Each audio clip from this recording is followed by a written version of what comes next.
Halte 23. Comment Dieu se manifeste-t-il? Il a dit qu'il soit exalté, il est le premier, le dernier, l'extérieur et l'intérieur. Sourate 57, verset 3. Sache que Dieu est celui qui se manifeste par ses formes diverses et limitées, phénomènes illusoires n'ayant d'existence et de réalité propre que dans les organes de connaissance sensorielle humains. Si tu prends un bâton dont l'extrémité est de braise et que tu décris avec dans l'espace des cercles rapides, tu ne perçois à coup sûr qu'un cercle de feu.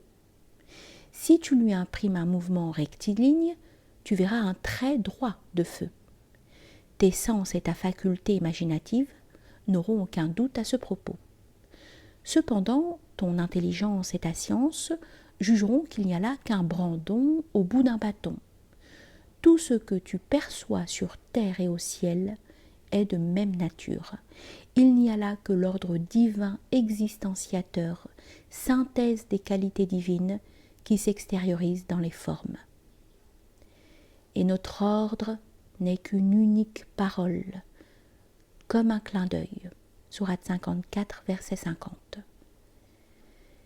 Ces formes diverses et limitées ne sont autres que les prédispositions possibles établies immuablement dans la science divine et qui n'ont jamais senti et ne sentiront jamais le parfum de l'existence.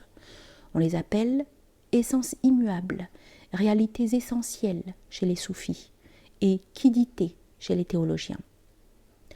Dieu, qui est l'ordre manifesté par ses formes et reste en soi absolu, non conditionné par ses réceptacles formels, et dont la réalité est appelée ici ordre existentiateur, ne se manifeste que selon ce que comporte la prédisposition et ce que requiert ce prototype immuable, comme état et aptitude dans sa préexistence principielle éternelle.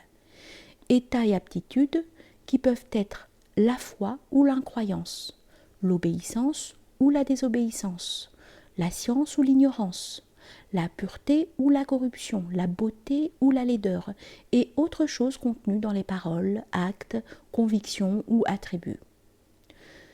Celui qui a une telle contemplation, lorsqu'une parole ou un acte venant d'une de ces formes l'afflige, ne dit pas « ceci est vrai, je mérite ce qui vient de cette forme ». Il fait seulement retour sur lui-même. Mieux, l'homme a la clairvoyance intérieure sur lui-même. Car si l'agent ou celui qui s'exprime est bien Dieu derrière le voile de ses formes, il n'agit et ne parle que d'après ce que requiert l'essence immuable que ces formes extérieures expriment, tout comme les formes apparaissant dans le miroir ne font qu'exprimer les individus placés en face. L'ordre d'Allah, qui est l'être s'épanchant sur les êtres créés, est celui qui se manifeste, c'est-à-dire le monde attestable. Il englobe toutes choses. Les choses créées, elles, sont en réalité ce qui est caché. Elles restent invisibles, mais ce qui est caché exerce à jamais son autorité sur ce qui est apparent, comme le fait l'invisible sur le visible. Les dispositions des essences immuables déterminent donc l'être de Dieu, qui apparaît selon ce qu'impliquent leurs réalités essentielles, de sorte qu'il n'apparaît que d'après ces dispositions, quelles qu'elles soient, imparfaites ou parfaites. Ces dispositions, cependant, ne sont rien en elles-mêmes, puisqu'elles ne sont que relations et accidents, alors que lui, dans cette apparition, reste dans sa perfection, sans qu'il y ait la localisation, union de deux essences ou mélange.